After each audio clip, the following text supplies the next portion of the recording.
আজকে তোমাদের জন্য দুটো সারপ্রাইজ আছে। তোমাদের অনেক রিকোয়েস্টের পর কমলালেবু গাছের একটা ফ্রেশ আপডেট দিলাম।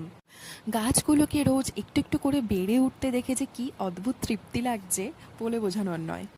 আজ হচ্ছে হনুমান জয়ন্তী, তাই আজকের রান্নাবান্না পুরোটাই নিরামিষ। করে নিলাম প্রথমে আলু পটলের তরকারি আর একটু মটর ডাল।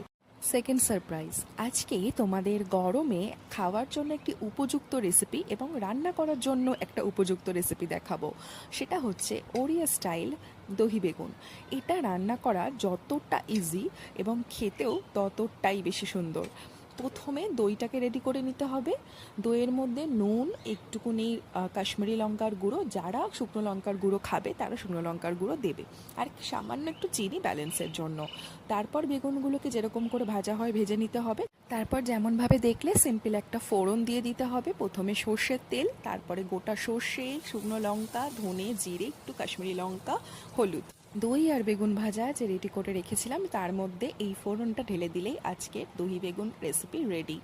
এটা খেতে সত্যি দারুণ হয়, তোমরা কিন্তু অবশ্যই ট্রাই করো, আমার রিকোয়েস্ট থাকলো। আবার দেখা হবে অন্য একটি ভ্লগে অন্যরকম গল্প নিয়ে। টাটা।